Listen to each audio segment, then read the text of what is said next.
Thông báo vậy chắc không có thế một năm thì chắc chắn là có một ngày rồi, còn không biết ngày nào. Là nó cũng được con nhẹ cái đứa kia nó làm nhiều cái nó một năm không báo mấy lần sinh nhật. uột trẻ bên nó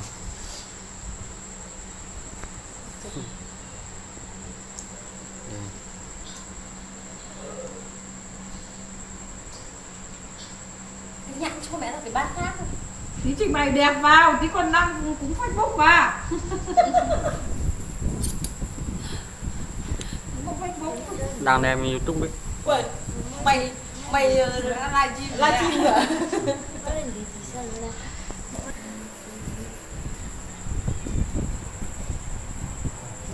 Làm gì ai xem cái này? Vẫn có người xem.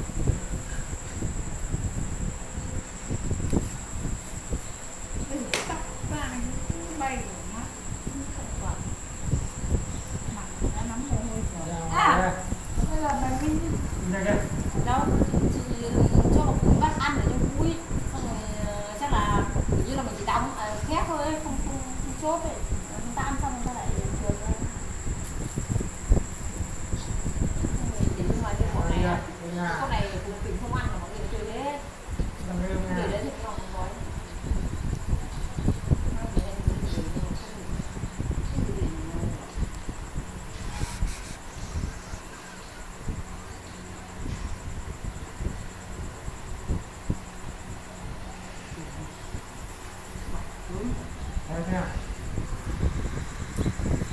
Đâu nghĩ là cái này là từ nó kiểu như là lên màu nhãn lên màu nhãn giống thanh long. Thế cho vào tổng hợp được cho vào không cho vào tổng hợp còn cho riêng này. Bảo là cho lẫn vào với thanh long rồi nhãn nó cũng màu thanh long.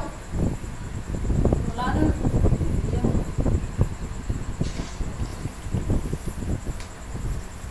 cái gì nó đem ra đây đấy. Cây cá. Sau này lại bắt đầu sang đây dùng trăm trứng cá để cho vào không để vào cho con béo ăn. Con béo thì ngủ luôn à? hết cơm là xong. Con béo tắm xong ngủ mặc đẹp.